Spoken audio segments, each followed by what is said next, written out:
दूसरी बात, हमको हेलमेट पहनने की जरूरत नहीं है। देसी बीज था वो लुप्त होते होते बीज बचाव का काम महिलाएं करती हैं। कितने 10-15 मीटर की है, तो यही बाल्टी बांध के हम लोग डूबा के पानी खींच के तरह तो नहीं मरेंगे। उनकी बाली इतनी बड़ी बता देते तो हमारा किसान को भ्रमित कर देते। नमस्कार, मैं हूँ खुशी और अभी हमारे साथ झाबुआ से एक अंकल आए हुए हैं, उनसे हम बात करते हैं। नाम वर्षनी नामा है जी। और मैं पेटलाव तहसील झाबुआ जिले से आया हूँ और मुझे अनंत उत्सव में मैंने भाग लिया और मैंने देखा, बहुत बढ़िया लगा। और एक्चुअली हमने देखा कि हमारे गांव में अब हमारा एक महिला ग्रुप है और हमने ये सोचा कि हमारा जो देसी बीज था वो लुप्त होते होते जा रहा था और ये रासायनिक बीज, रासायनिक हाइब्रिड बीज और रासायनिक खाद का बढ़ावा होता जा रहा था। तो हमने सोचा कि क्यों नहीं कि इसको बंद करें और ताकि रासायनिक खाद से बीमारी बहुत फैल रही है और हाइब्रिड बीज से बीमारी हो रही है। और दूसरी बात ये है कि कर्ज में महंगे मिलते है उनको, और उनको वे अगर बाज़ार का बीज लाएगा तो वो बाज़ार पर निर्भर हो जाएगा।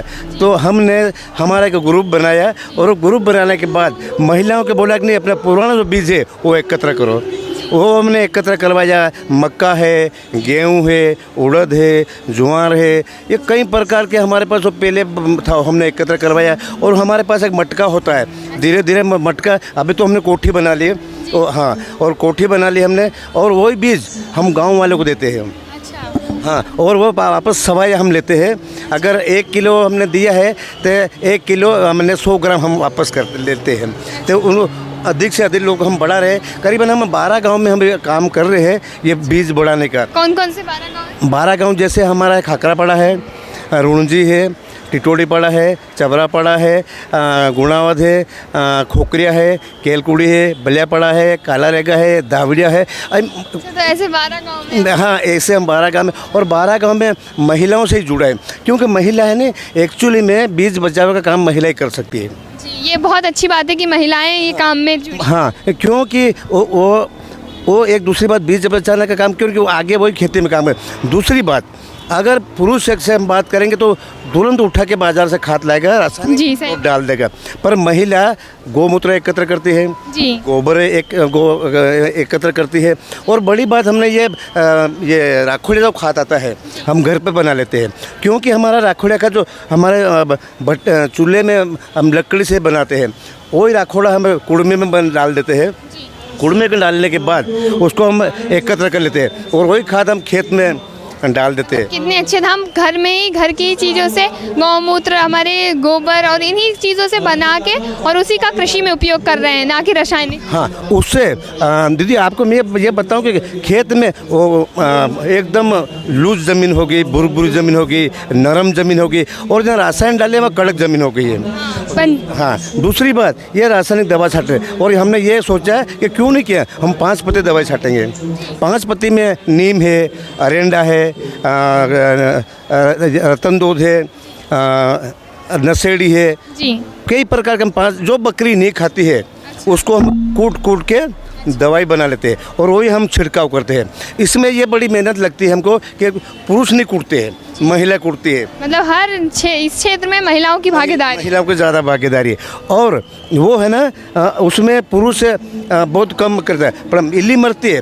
पर बड़ा सवाल यह है कि इल्ली धीरे धीरे मरती है जो, और ये बनिए को जो एजेंट आते हैं, नेचर को भी कोई नुकसान? हाँ, नहीं, उसका अच्छा रहता है पर वो थोड़ा धीरे धीरे मर जाती है। उसके बाद ये हमारा बड़ा दिक्कत आता है, हमारा जो बंजा को एजेंट जो पेम्पलेट लेके आता है जी, पेम्पलेट में बताता है कि भुट्टा कितना, इतना बड़ा बता देता है। हाँ, कि ये भुट्टा है, गेहूं की बाली इतनी बड़ी बता देते हैं, तो हमारा किसान को भ्रमित कर देते हैं। और जब हम खरीदते तो असल में कई बार ऐसा, हाँ, तो लोग जुड़ने में थोड़ा दिक्कत आती है हमको कि क्योंकि पेम्पलेट देख के बाज़ार पर खींच जाते हैं लोग। तो इसलिए हम बहुत उनमें काम कर रहे हैं और हमने सोचा है अभी कि हम बहुत आगे बढ़ाएंगे। और हाँ, और ये बीमारी का बड़ो हो गया। अब तो देखो, पहले तो हमारे गांव में एक नाव की दवाई आती थी, नीम पी लेते थे तो हो जाते। अभी डॉक्टर के पास 700 ml की गोली खा रहे तो भी ठीक नहीं हो रहा है। सही बात। हाँ, ये इतनी दवाई का असर है। जी, तो जैसे अंकल ने हमें बताया जैविक कृषि के बारे में, मतलब जो इनके यहाँ महिलाएं हैं वो भी इसमें इनकी भागीदारी है और इनका साथ देती हैं, जिसके द्वारा ये जैविक कृषि को और आगे बढ़ा रहे हैं। और हमें भी जैविक कृषि की ओर ध्यान देना चाहिए और रासायनिक जो उत्पाद है उसका कम उपयोग करना चाहिए और ना के बराबर उपयोग करना चाहिए, जिससे ना हमारी फसल को नुकसान होगा, ना ही हमारे वातावरण को नुकसान भी होगा, और इससे जो हमारी फसल निकल के आएगी वो एकदम शुद्ध होगी। तो अंकल से बात कर कर हमें बहुत अच्छा लगा। और अंकल, ये जो आपने पगड़ी पहनी इसके बारे में कुछ बताएंगे? ये बहुत आकर्षक दिख रही है, तो ये आपके वहाँ का कल्चर है, क्या है इसके बारे में कुछ बताइए? जी, पगड़ी का है एक हमारा एक रिवाज है, पगड़ी का एक शो है। अगर पगड़ी पहनेगा तो उनका एक इज्जत है, उनकी बड़ी इज्जत रहती है। और दूसरी बात है कि पगड़ी वाले और इनकी इज्जत में बहुत अंतर होता है। दूसरी बात, इनका महत्व बहुत बड़ा है। अगर कुआं है और मोटर इंजन लाइन नहीं है, तो यही पगड़ी भी कितने 10-15 मीटर की है, तो यही बाल्टी बांध के हम लोग डूबा के पानी खींच के तरह तो नहीं मरेंगे, हाँ, है ना। दूसरी बात, हमको हेलमेट पहनने की ज़रूरत नहीं है। अच्छा, जाऊबा में बड़ा सवाल है कि आप पत्थर मार देते हैं, तो ये पत्थर के वो भी कर देती है। तीसरी बात ये है कि अगर गाड़ी भी कहीं ख़राब हो गई तो एक रस्सी का भी काम कर देती है। इसका बहुत महत्व है और इसका इज्जत बहुत बड़ा हुआ है।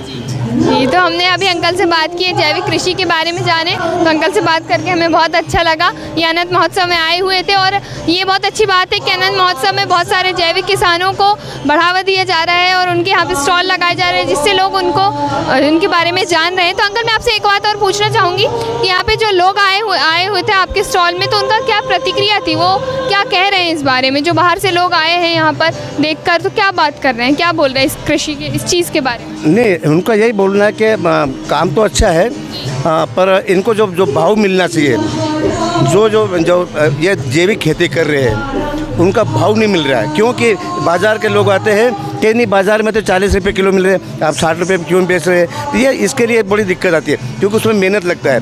सब स्टेज वालों से मैंने पूछा भी था कि इन्होंने बोला है कि नहीं, ये भाव का बड़ी दिक्कत है, क्योंकि इसमें मेहनत ज़्यादा लगती है जैविक में, तो और उपज कम होता है, और रासायन में कम मेहनत कम है और उपज ज़्यादा।